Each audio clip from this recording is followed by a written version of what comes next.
US yields rebounded and major indices sold off at yesterday's trading session as markets have priced in a beyond reasonable amount of interest rate cuts from the US Federal Reserve for next year based on a soft landing scenario. So right now eyes are on the US jobs data for some comfort that may or that may not come this week. So welcome. This is Swissquote's Daily Market Talk.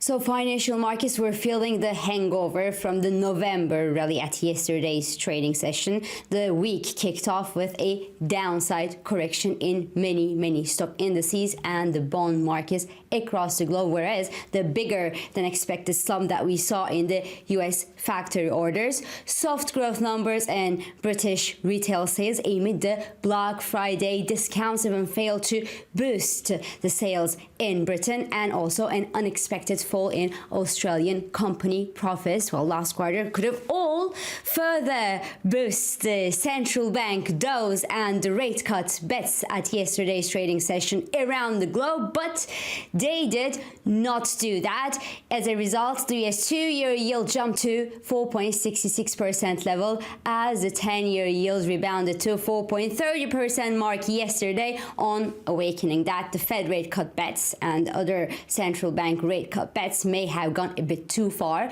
and that it was maybe time for a correction. As such, the S&P 500 gave back some field close to a year-to-date high level at yesterday's trading session, and we saw a bigger sell-off in the rate-sensitive Nasdaq 100 stocks. The Nasdaq 100 lost 1% at yesterday's trading session. Stocks in Europe retreated as well, but they first advanced to a fresh high that we saw since last summer before Americans came to hammer market sentiment.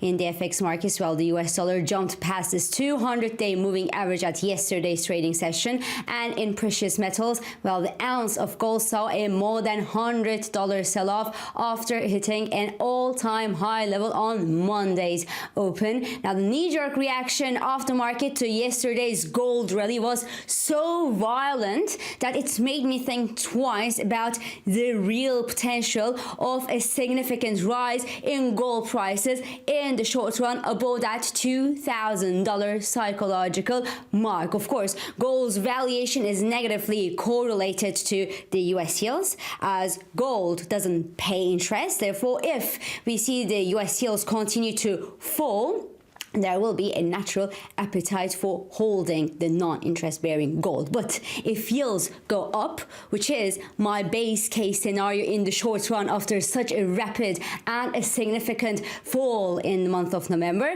then the cost of holding the non-interest bearing gold, well, increases, and as a result its value should decrease. So as a result, in summary, if the yields continue their rebound further, well, gold should come under some pressure, and it wouldn't be bizarre to see gold prices tank below the $2,000 level if the US 10-year yield goes back to 4.80 to 5% region, simply because the $1,980 to $2,000 per ounce was the range where the price of an ounce was trading when the US 10-year yield actually peaked back in October this year. Now, of course, the market correction is one thing, but investors don't have much time to, well, think of the past and make digestive trades this week, because we will have a flow of new and important economic data, including the US jobs data, which will be coming and helping the market find fresh direction as soon as today. So either the soft economic data will cement the Federal Reserve rate cut bets, or a robust data will inject some uncertainty and more volatility to the market for the rest of the month. And in this context, well, the JOLTS data is expected to show lesser job openings in the US in October. But note that last month was impacted by strikes in the US. So last month's negative impact on the US jobs market could actually turn out to be positive for this month, and the latter could eventually blur the visibility that we have on the health of the US jobs market. But don't get too upset or too excited if you see figures that you weren't expecting, because I think that the US jobs market will still continue to slow, even though we see some better than expected figures this month. For now, note that the market is pricing around 125 basis point cut from the Fed next year. And that's obviously significantly lower than where the Fed sees its rate by the end of next year, which is around the 5% mark. So to me, it is only very much surprising that the Fed members reacted to the rising yields prior to October, and they said that they actually helped them to keep the interest rate steady at the latest meeting, whereas we haven't heard much comments from the Fed members regarding the yields that actually fell as fast as they spiked after the October peak. So the Federal Reserve optimism looks overstretched to me. The risks assets were in the overbought territory up until yesterday's trading session, and we absolutely need sufficiently soft US data to keep these bears asleep. Otherwise, a gust of hot wind could easily rouse the bear from its slumber. Elsewhere, the Reserve Bank of Australia kept its monetary policy rate unchanged at today's monetary policy meeting as expected, and warned that more policy tightening could be needed, and that obviously depending on the economic data. Governor Michelle Bullock also says that Australian inflation is now more homegrown than related to some supply chain problems, as it has been the case before. And she also reminds everyone that if inflation remains sticky, the homegrown inflation remains sticky, more rate hikes could be in the pipeline for Australians. Yes, but we already knew that the Reserve Bank of Australia would sound reasonably hawkish, so we didn't see much move in the Aussie dollar. The Aussie dollar couldn't really benefit from the Reserve Bank of Australia's hawkish accompanying statement at today's session. The pair fell on a broad-based rebound that we saw in the US dollar instead.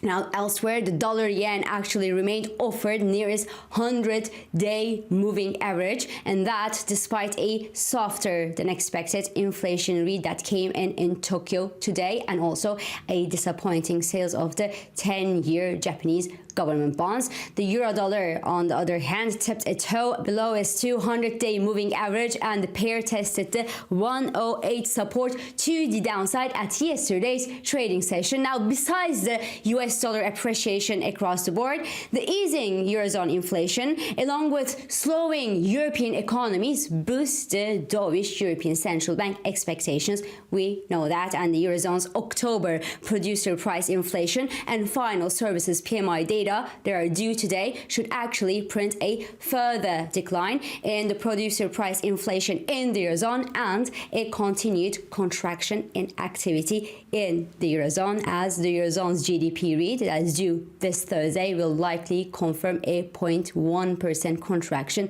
last quarter.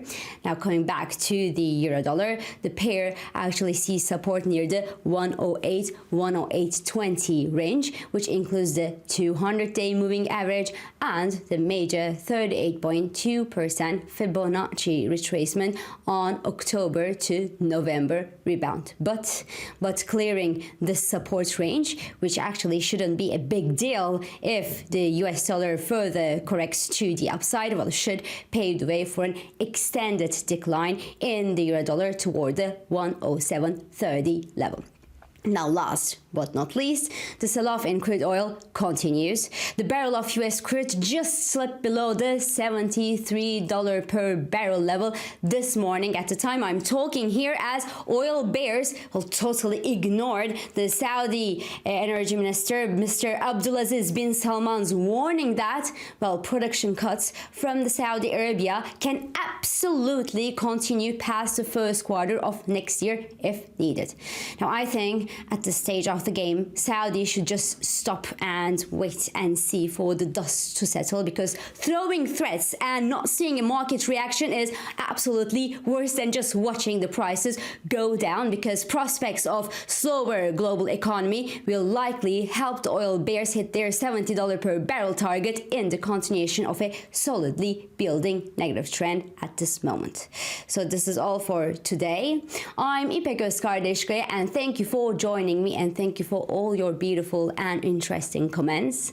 I hope this episode of Market Talk has been helpful and it has been insightful to you. So please do not hesitate to leave your comments, your reactions, and your questions below as usual.